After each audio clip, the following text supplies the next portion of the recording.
ভাগৱতৰ প্ৰতিটো কথাই আমাক নীতি নিয়মৰ কথাই কৈ আছে, কিন্তু কওঁতে কাহিনী উপকাহিনী আখ্যান উপাখ্যানৰ মাজেদি কৈ আছে। এতিয়া ইয়াত নিমি ৰজা কোৱাৰ চলৰে কৈছে কি বুলি, সবাতে ঈশ্বৰ আছে জানিয়া মনত, মহন্তক কৰে প্ৰীতি মৈত্ৰ সমানত। যে আমাৰ স্বভাৱটো কেনেকুৱা হ'ব লাগে, সকলোতে যে ঈশ্বৰ আছে। যত জীৱ জংগম কীট পতংগম অগণগ জগতে ৰিতায়া, ঈশ স্বৰূপে হৰি সব সৈতে বৈঠ জৈচন গগন ব্যাপী। আকাশত বায়ু যেনেকৈ সমস্ততে ব্যাপ্তমান হৈ আছে, ভগৱন্তও আত্মাৰূপে সমস্ততে বিৰাজমান কৰি আছে। এই কথাটো যিসকলে জানে তেওঁলোকে ব্যৱহাৰ কৰিব জানে। আজি আমাৰ সমাজত ভাগৱত নুশুনাৰ কাৰণেই বহুত ধনী মানি বিদ্যাৱন্ত মানুহক মানুহে বেয়া পায়। কিয়? ব্যৱহাৰ কৰিব নাজানে। মনত ৰাখিব দেই, ব্যৱহাৰ কৰিব নাজানিলে আপুনি যিমান ধনৱন্ত বিদ্যাৱন্ত জ্ঞানী মানি নহওক কিংবা আপুনি কেতিয়াও সমাজৰ প্ৰিয় হ'ব নোৱাৰে। গতিকে প্ৰথম কথাটো আমি ব্যৱহাৰ কৰিবলৈ শিকিব লাগে। কেনেকৈ? শাস্ত্ৰ শুনি। শাস্ত্ৰ অনুবৰ্তী শত্ৰু নহি উত্তপন বুলি কৈছে। যি মানুহে শাস্ত্ৰ শুনে পঢ়ে আৰু বুজি পায় তেওঁৰ কেতিয়াও বাহ্যিক শত্ৰু থাকিব নোৱাৰে। কিয়? তেওঁ ব্যৱহাৰ কৰিব জানে। কেনেকৈ? সমানত মৈত্ৰী উত্তমত শতকাৰ, দৰিদ্ৰত দয়া কৰি বেক বাৰম্বাৰ। যিসকলে ভাগৱত শুনিছে তেওঁলোকে মানুহক ব্যৱহাৰ কৰিব জানে।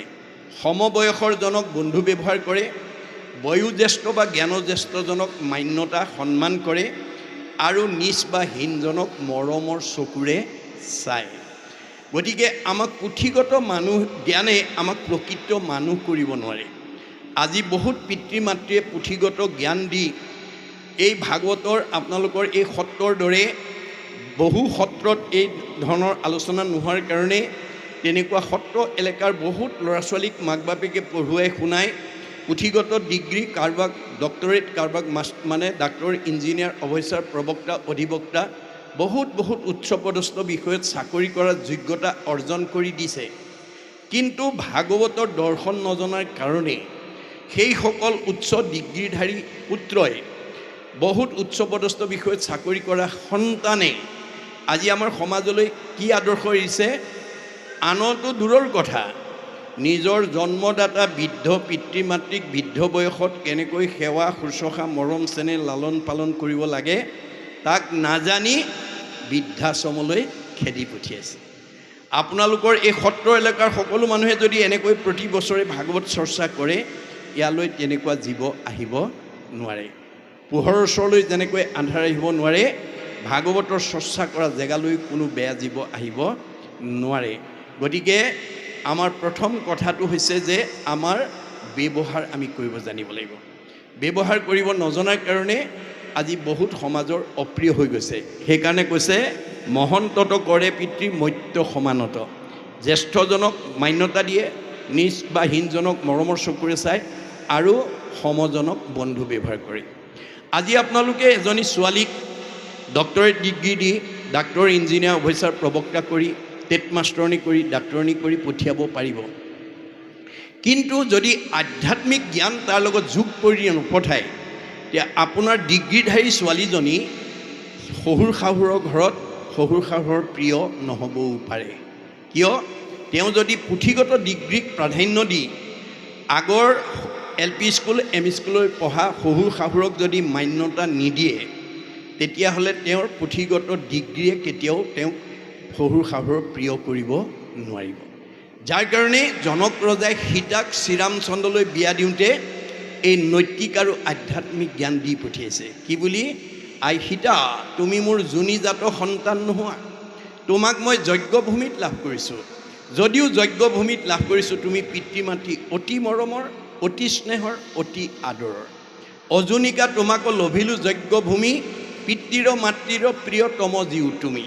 তুমি এজনী পিতৃ মাতৃ মৰমৰ ছোৱালী, ত্ৰিভুৱন নিৰূপমা তুমি মহাসতী, পৰম দুৰ্লভ আতি লভিলা সুপতি। তুমি ত্ৰিভুৱনৰ ভিতৰতে এজনী ধুনীয়া ছোৱালী আৰু এজন সুযোগ্য স্বামী লগ পালা। আইসিতা স্বামীৰ সান্নিধ্য পালেই নহ'ব, তোমাৰ দায়িত্ব আৰু কৰ্তব্য আছে। কি? সতী স্ত্ৰীসকলৰ স্বামী হে ভূষণ, কদাচিতো নলংঘিবা স্বামীৰ বচন। তুমি এজনী সতী তিৰোতা হিচাপে তোমাৰ প্ৰথম অলংকাৰ হৈছে স্বামী ভক্তি। স্বামীৰ বাক্য কেতিয়াও উলংঘা নকৰিবা। স্বামী নুসোধাকৈ ক'লৈকো নাযাবা। স্বামীক আগতে খাবলৈ নিদিয়াকৈ নিজে নাখাবা। আৰু স্বামীৰ মনত আঘাত পোৱাকৈ বাক্য নিক্ষেপ নকৰিবা। অকল স্বামী সেৱাতে আবদ্ধ নাথাকিবা। একচিত্তে সেৱা কৰি বাহা সৰ্বক্ষণে কৰিবা শুশ্ৰূষা শহুৰ শাহুৰ চৰণে। স্বামীৰ উপৰিও যদি শহুৰ শাহুৰ আছে তেওঁলোককো তুমি যথোচিত শ্ৰদ্ধা ভক্তি মৰম চেনেহ কৰিবা। অকল তাতেই সীমাবদ্ধ নাৰাখিবা। নকৰিবা অৱহেলা দেউৰ সবক, কৰিবাহা দয়া আতি সমস্তজনক। ঘৰখনত থকা দেউৰ ননন্দী জাঠাল বৰ্জনাকে প্ৰমুখ্য কৰি সকলোকে তুমি যথোচিতভাৱে শ্ৰদ্ধা ভক্তি মৰম চেনেহ কৰিবা। তেতিয়া কি হ'ব? তেবে তজু শুদ্ধ যশ বাঢ়িব সংসাৰে, ইহ পৰ লোকে সুখ মিলিব তোমাৰে। তেতিয়া তোমাৰ আচৰণ ব্যৱহাৰ মৰম চেনেহত সন্তুষ্ট হৈ শহুৰ শাহুৰে সমাজক ক'ব যে মই কামদেৱাল অঞ্চলৰ পৰা এজনী বৰ ভাল বোৱাৰী বিয়া কৰে আমি। গতিকে এজনী ছোৱালীৰ আচৰণে গাঁওখনৰ সমাজখনৰ বংশৰ মৰ্যাদা কঢ়িয়াই আনিব। আৰু এইখন সত্ৰৰ এলেকাৰ পৰা বহুত ছোৱালী ভৱিষ্যত বিয়া হোৱাৰ পথ প্ৰশস্ত হ'ব। গতিকে আমি ভাগৱতৰ আদৰ্শৰে আমি যাতে উঠি অহা প্ৰজন্মক আগুৱাই নিব পাৰোঁ তাৰ প্ৰতি আপোনালোকে গুৰুত্ব দিব লাগিব। তাৰপিছত কৈছে দুখিত কৰোণা ক্ষমা কৰিবে বিপক্ষত, সেইজন জানিবা মধ্যম ভাগৱত। দুখীয়া মানুহক আমি কৰোণা কৰিব লাগে, অভাৱীজনক আমি অকণমান সহায় সহযোগিতাৰ হাত আগবঢ়াব লাগে, আৰু বিপক্ষজনক ক্ষমা কৰিব লাগে। আপোনাক কোনোবাই বেয়াকৈ ক'ব পাৰে, আপুনি যদি ওলোটাই আকৌ বেয়াকৈ কয় তেতিয়াহ'লে 50-50 হৈ যাব দেই। আপোনালোকে কোনোবাই নাজানি আপোনাক বেয়াকৈ ক'লে, আপুনি জানি পেলাই যদি ওলোটাই আকৌ তাক প্ৰতিশোধমূলকভাৱে কয়, তেতিয়া জনা আৰু নজনা দুজনৰ মাজত কোনো পাৰ্থক্য নাথাকিব। গতিকে ক্ষমা গুণটো আমাৰ কেনেকুৱা হ'ব লাগে? উদ্ধৱক কৈছে মূতচিত্ত দিয়া যিটো জনমহাশয়, হানি অপমান দুখ শোকক সহয়। নাই যিজনে হানি বোলে তাকেহে বুলিও ক্ষমা জানিবা উদ্ধৱ, ক্ষমাৱন্ত পুৰুষৰ নাই পৰাভৱ। বোৱাৰীয়েকে যদি শাহুৱেকে অকণমান টানি কোৱা কাৰণে বোৱাৰীয়েকে যদি ভাবে প্ৰভু শাহুৱে মোক কোৱা নাই তোমাক কৈছে তুমি ব্যৱস্থা ল'বা, বাছ 100% শাহুৱেকৰ ব্যৱস্থা ভগৱানে লৈ ল'ব। মনত ৰাখিব কথাটো। তাকে নকৰি যদি ওলোটাই বোৱাৰীয়েও যদি শাহুৱেক প্ৰতিবাদ কৰে, দুইজনী 50-50 হৈ যাব। তেতিয়া আৰু কোনো ঈশ্বৰে ল'বলগীয়া দায়িত্ব নাথাকিব। এদিন অনন্ত শয্যাত ভগৱন্ত শুই আছে। লক্ষীয়ে ভৰি মাৰ্জন কৰি মানে আচমনি কৰি আছে। এবাৰ হঠাৎ তেওঁ বিচনাৰ পৰা উঠি দৌৰ মাৰিলে। লক্ষীক কোনো কথাই নক'লে। লক্ষীয়ে বাহিৰলৈ গৈ দেখিছে তেওঁ দৌৰি আছে। তেওঁ অবাক হৈ চাই আছে, কি হ'ল মানুহজনৰ? এওঁ একো এটা নোকোৱাকৈ এনেকৈ গুচি গ'ল। এই বুলি তেওঁ যোৱা ফালে চাই থাকোঁতে কিছু সময়ৰ পিছত তেওঁ হাঁহি হাঁহি উলটি আহিছে। তেতিয়া লক্ষীয়ে কৈছে, কি হ'ল তুমি মোক একো এটা নোকোৱাকৈ দৌৰ মাৰিলা? এই কি ক'বা, মই ভাগৱতত মই নিয়ম বান্ধি থৈ আহিছোঁ যে মই যদিও অব্যক্ত অদৃশ্য অব্যক্ত নিৰাকাৰ নিৰ্গুণ, মোৰ নাম ল'লেই মই দৃশ্যমান হৈ যাওঁ, আৰু যি গুণত মাতে মই সেই গুণৰে কাম কৰি দিওঁ। অব্যক্ত ঈশ্বৰ হৰি জাত পৰে নাহি নাহি, পৰম পুৰুষ ভগৱান ভক্তজনে লৈলে নাম, পূৰ্ণ কৰি মনোকাম অন্তৰতে দেই সমিধান। আপুনি কি বিপদত পৰিছে ভগৱন্তক জনাওক। ভগৱন্ত আপোনাৰ হৃদয়তে আছে। হৰিষি কেৱলে সঁচা, মিছা সবে আন, জানি জ্ঞানী গণে কৰে হৃদয়তে ধ্যান। আপুনি হৃদয়ৰ কৃষ্ণক জনাওক, আপোনাৰ মনৰ কামনা পূৰণ কৰি দিব। এজন লোকে মাৰিবৰ কাৰণে লাঠি এডাল লৈ খেদি গ'ল। তেওঁ ভগৱানক ক'লে, প্ৰভু তুমি মোক ৰক্ষা নকৰিলে মোৰ আৰু উপায় নাই। মই শুনাৰ লগে লগে তোমাক ক'বলৈ সময় নাই, মই দৌৰি গুচি গ'লোঁ তেওঁক বাচাবৰ কাৰণে। ওচৰ পাওঁতেই তেওঁ সন্মুখত লাঠি এডাল দেখি উভালি লৈ পেলাই যেতিয়া উভতি ধৰিলে কেনেকৈ মাৰ বুলি, মই তেতিয়া গুচি আহিলোঁ। আৰু তাৰমানে তেওঁৰ দায়িত্বটো তেওঁ যেতিয়া নিজেই লৈ ল'লে, মই গুচি আহিলোঁ। আৰু মনত ৰাখিব কথাটো। গতিকে আপোনাক কোনোবাই গালি পাৰিলে বা বেয়া ব্যৱহাৰ কৰিলে আপুনি প্ৰতিবাদ নকৰিব। কৰিব পাৰিব, তেতিয়া 50-50 হৈ যাব। কোনোজনৰ কম বেছ নহ'ব। গতিকে আপুনি যদি ঈশ্বৰত দি দিয়ে, মূতচিত্ত দিয়া যিটো জনমহা হয়, হানি অপমানৰ দুখ শোকক সহয়, তাকে সেই বুলিও ক্ষমা জানিবা উদ্ধৱ, ক্ষমাৱন্ত পুৰুষৰ নাই পৰাভৱ। আপুনি ঈশ্বৰক দিব পাৰিব লাগিব দেই ক্ষমা গুণটো, যে মোক কোৱা নাই তোমাক কৈছে, কাৰণ আত্মাকহে কৈছে। আপোনাৰ নামধাৰী যাদৱ মাধৱ কল্পনা মাধৱীক কোৱা নাই, আত্মাক কৈছে। কোনে? আত্মাই কৈছে, আত্মাই আত্মাক কৈছে। গতিকে তেওঁত আপুনি অৰ্পণ কৰি দিব পৰা গুণটো আমাৰ থাকিব লাগিব। আজি সেই ক্ষমা গুণ নোহোৱাৰ কাৰণেই আমাৰ পৰিয়ালত অথন্তৰ হয়, বাক বিতন্তা হয়, কোনেও কাৰো কাটিহা নসহে, ইত্যাদি ইত্যাদি। কিন্তু ভাগৱতৰ পৰা যদি আমি সেই নিয়মখিনি উপলব্ধি কৰোঁ, তেতিয়াহ'লে আমাৰ সেই সমস্যাৰ পৰা আমি নিজক মুক্ত কৰিব পাৰিম। তাকে কৈছে যে সেইজনক জানিবা মধ্যম ভাগৱত, যিজনে ক্ষমা কৰিব পৰা গুণটো যাৰ গাত আছে তেওঁ মধ্যম ভকত বুলি কৈছে। তাৰপিছত কৈছে নোপজয় ভক্তক মান্য নকৰে প্ৰাণীক, একে প্ৰতি মাত্ৰ আৰাধে হৰিক, জানিবা আৰুহ সিটো ভকত প্ৰথম, অনুক্ৰমে সিও পাছে হৈবেক উত্তম। আজি আমাৰ সমাজত বহুত মানুহে গুৰুগৃহত সোমাই ঈশ্বৰ উপাসনা শৰণ ভজনৰ মন্ত্ৰ হয়তো বহুতে নকৰে। কি কৰে? কৃষ্ণৰ ফটো এখন বা কিবা মূৰ্তি এটা ওচৰতে ধূপ এডাল জ্বলাই তেওঁ ঈশ্বৰক উপাসনা কৰে। আমাৰ ভাগৱতে কৈছে তুমি তেওঁক নিন্দা নকৰিবা, কাৰণ তেওঁৰো ঈশ্বৰৰ ওচৰত এটা ভক্তিভাৱ আছে, কিন্তু কেনেকৈ উপাসনা কৰিব লাগে সেই নিয়মটো নাজানি তেওঁ ফটোখনতে ধূপডাল ঘূৰাইছে বা মূৰ্তি এটাতে তেওঁ ধূপডাল জ্বলাই ঈশ্বৰ উপাসনা কৰিছে। তেওঁকো নিন্দা নকৰিবা, তেওঁ আৰূঢ় অৱস্থাত আছে, তেওঁ ভক্তিৰ মানে পথত গতি কৰি আছে। জানিবা আৰূঢ় সিটো ভকত প্ৰথম স্তৰত থকা ভকত সেইজন।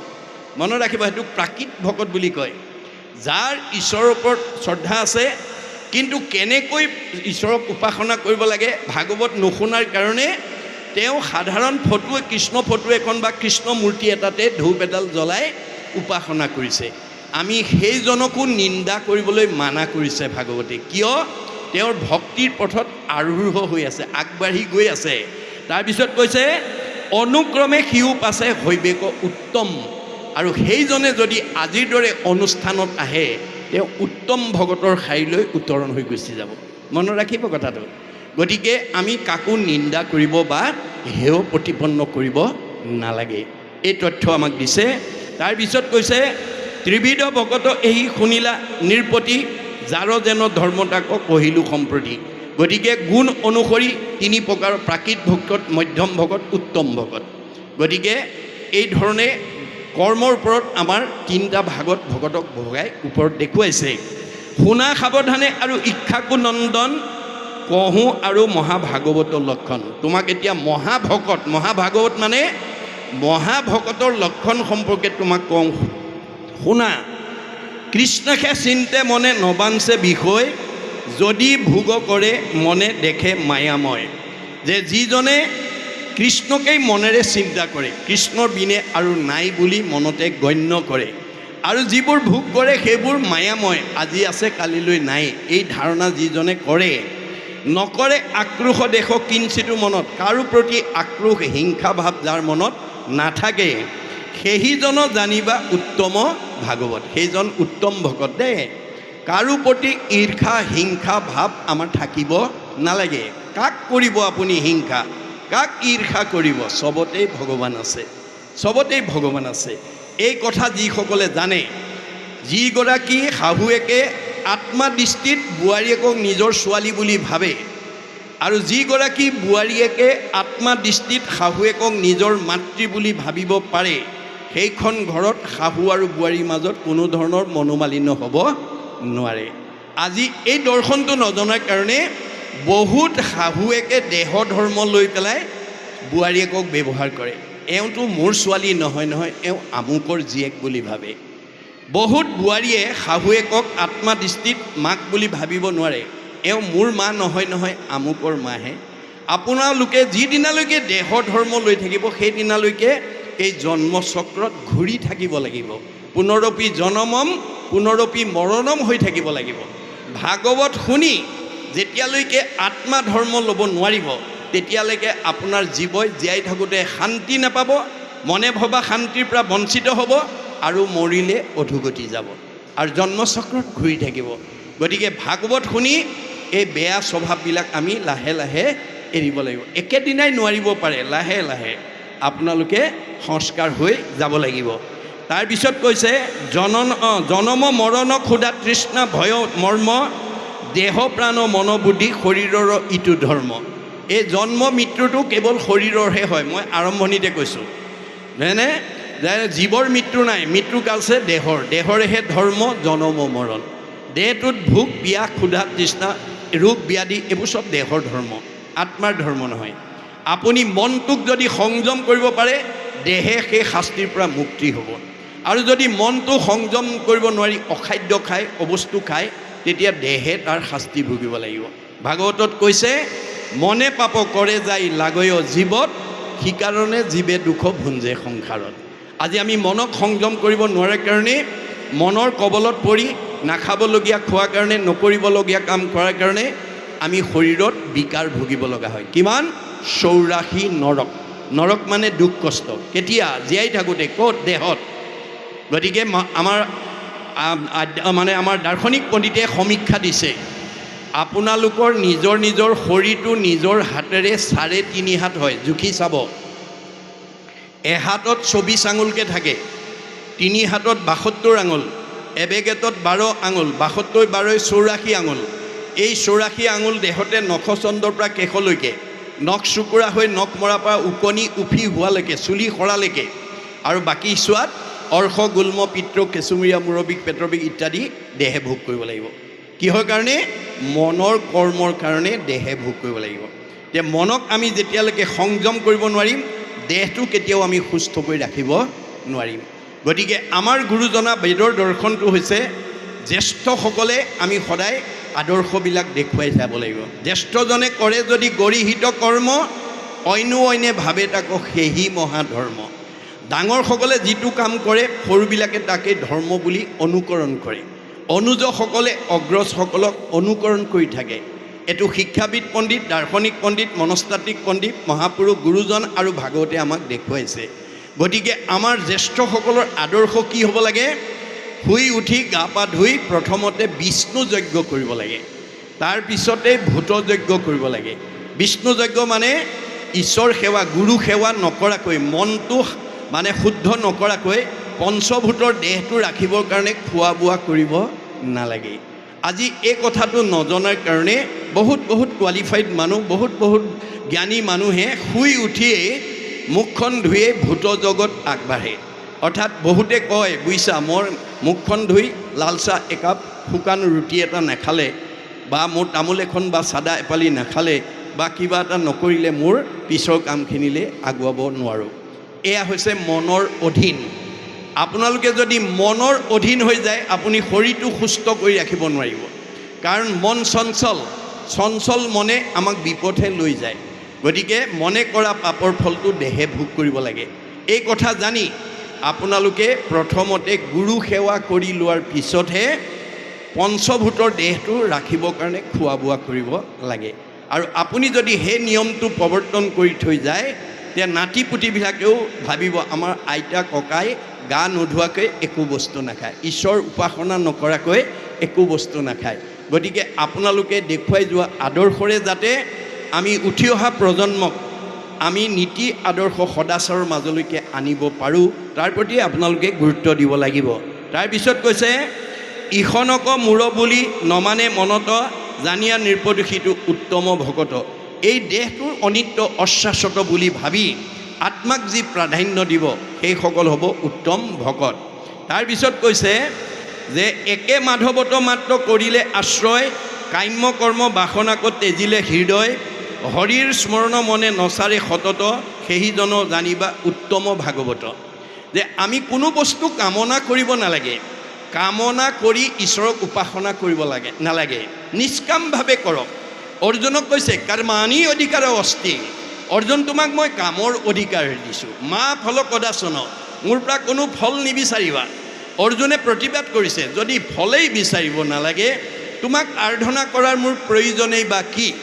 তেতিয়া কৃষ্ণই হাঁহি পেলাই উত্তৰ দিছে, কৃষ্ণে বোলে শুনাত আৰু হেতু মহাবল, নুখুজিলে ঈশ্বৰে আপুনি দেন্ত ফল। তুমি নুখোজাকে মই দিম অৰ্জুন, তুমি মোৰ পৰা কোনো খুজিবা, তুমি নুখোজাকে দিয়া বোলে। প্ৰমাণ যেন আতি শিশু চোৱা ভক্ষ নোখোজয়, তথাপিতো স্নেহে থাকি মাতৃস্তন দে। এটা কেঁচুৱাই মানে নিবিচাৰিলে বুলি মাকে বিচনাত পেলাই দিনটো কামতে আসক্ত হৈ নাথাকে। কৰ্মৰ মাজৰ পৰাই নিজৰ পুত্ৰ স্নেহত আপ্লুত হৈ এগৰাকী মাতৃয়ে যেনেকৈ নিজৰ সন্তানক যথাসময়ত স্তনদান দিয়ে, ময়ো তোমাক তেনেকৈ যথাকৰ্ম তথা ফল দিম, তুমি মোৰ পৰা বিচাৰিব নালাগে। মাত্ৰ তুমি কৰ্ম নিৰ্বাচন কৰিবলৈ শিকিবা। বোলে কৰ্ম কি? বেদে যাক বিহি আছে তাকে বোলে কৰ্ম, বেদে যাক নিষেধ দিছে সেইটো অকৰ্ম, অকৰ্ম আচৰিলে মিলে বিকৰ্ম পাতেক।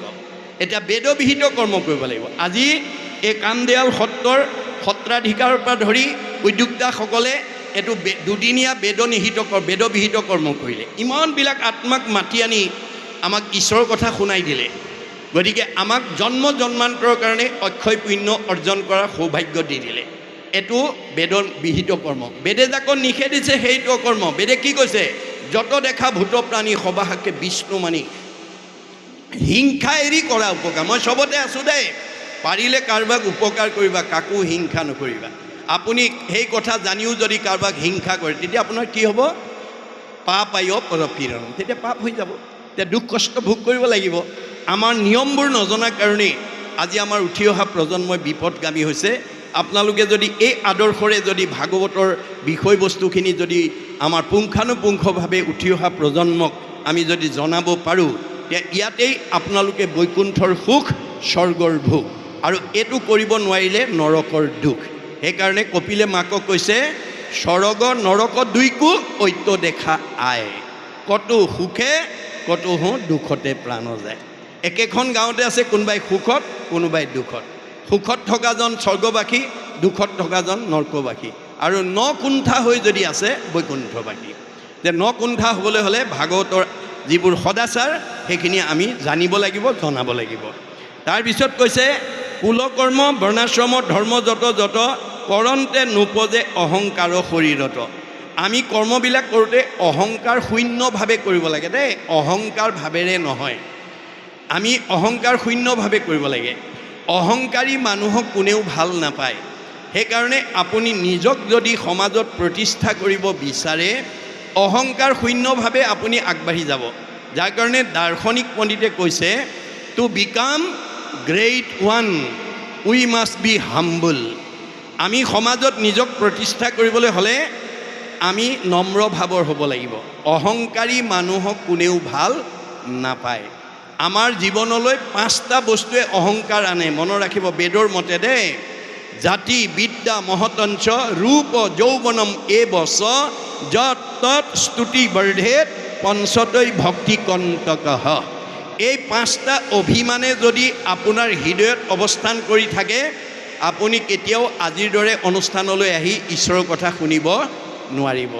1 নম্বৰ জাতি। মই নিজকে উচ্চ জাতি বুলি ভাবি পেলাই যদি আপুনি জাতিক লৈ গৰ্ব কৰে, তেতিয়া সাধাৰণ মানুহৰ লগত সেইজন মানুহে ভগতি কৰিব নোৱাৰিব। বিদ্যা, মই গাঁওখনৰ ভিতৰত মোতকৈ ডিগ্ৰীধাৰী মানুহ আৰু দ্বিতীয় নাই, এই বুলি পুথিগত ডিগ্ৰীক লৈ যদি কোনোবাই অভিমান কৰে, তেওঁ সাধাৰণ মানুহৰ লগত বহি ভক্তি কৰিব নোৱাৰে। মহতঞ্চ, মই গাঁওখনৰ ভিতৰত আটাইতকৈ ধনী মানুহ বুলি লগত নিব নোৱাৰা ধন সম্পত্তিক লৈ যদি গৰ্ব অহংকাৰ কৰে, তেওঁ লগত নিয়া ধন ঘটা ভক্তি পথৰ পৰা আঁতৰি থাকিব লাগিব, তেওঁ ভক্তি কৰিব নোৱাৰে। ৰূপ, আমাৰ কিছুমান মানুহ বগা চগা ধুনীয়া হ'লে কোলাফালে নাচায়েই, নামাতেই। তেনেকুৱা স্বভাৱ আছে যদি এৰিব দেই। কাৰণ আপুনি যদি এই কামদেৱাল অঞ্চলত এগৰাকী ধুনীয়া ছোৱালী, বগা চগা ধুনীয়া ল'ৰা, বগা বোৱাৰী এজনী হৈ বা এজন মতা মানুহ বা মাইকী মানুহ হিচাপে যদি বসবাস কৰিছে, এয়া আমাৰ পূৰ্বজন্মৰ সাধনাৰ ফল। গতিকে আমি পূৰ্বজন্মত এনেধৰণৰ সুন্দৰ জীৱন যাপন কৰিবৰ কাৰণে ভগৱানক সাধনা কৰাৰ কাৰণেহে আমি এই জন্মত সেই অৱস্থাৰ প্ৰাপ্ত হৈছোঁ। যদি আমি সেই কথা নুবুজোঁ, তেতিয়াহ'লে আমাক সুন্দৰক বান্দৰ কৰিবলৈ ভগৱানৰ বেছি সময় নালাগে। নাৰদকো বান্দৰ কৰি পেলাইছিল অভিমান কৰাৰ কাৰণে। এই তথ্য আমাক দিছে। তাৰপিছত কৈছে যে হৰি কথা তেজিও আনত নেদৈ মন, কৈলো ভকতৰ ৰাজা যেন প্ৰৱৰ্তন। আমাৰ হৰি কথা বিনে অন্য কথাত আমি গুৰুত্ব দিব নালাগে। কুল কৰ্ম বৰ্ণাশ্ৰম ধৰ্ম যত যত কৰন্তে নোপজে অহংকাৰ শৰীৰত। হৰি স্মৰণেখে যাৰ জনয় মনত চিনিবা নিৰ্পতি সিটো মহাভাগৱত। যি সদায় ঈশ্বৰক চিন্তা কৰি থাকে কৰ্ম কৰোঁতে যাত্ৰা কৰোঁতে। আপোনালোকে যাত্ৰাৰ কালত ঈশ্বৰৰ নাম লৈ যাত্ৰা কৰিবলৈ ল'ৰা ছোৱালীক শিকাব। কৰ্মবিলাক কৰোঁতে ঈশ্বৰ অৰ্পণ কৰিবলৈ ক'ব। যত ধৰ্ম কৰ্ম কৰা কৃষ্ণত অৰ্পণ তেবে অপ্ৰয়াসে সিজিবে কম প্ৰয়োজন। আমাৰ মনৰ কামনা ঈশ্বৰেহে পূৰণ কৰিব, আপুনি নিজে কৰিব নোৱাৰে। সেইকাৰণে আপুনি সকলো কৰ্ম ঈশ্বৰত অৰ্পণ কৰাৰ আদৰ্শৰে নিজেও কৰে, যাতে পৰিয়ালটোৱে বা সমাজৰ লোকসকলে যাতে সেইধৰণে আগবাঢ়ি যায় তাৰ প্ৰতি গুৰুত্ব দিব লাগিব। তাসম্বাৰ যেন চিহ্ন পুচিলা নিৰ্পতি দিলোহো সিদ্ধান্ত তাক শুনিলা সম্প্ৰতি। যে এতিয়া আমাৰ সপ্ৰেম ভক্তিৰ যিখিনি কথা তুমি মোক সুধিলা, মই সকলো কথা তোমাক বিতংকৈ ক'লোঁ।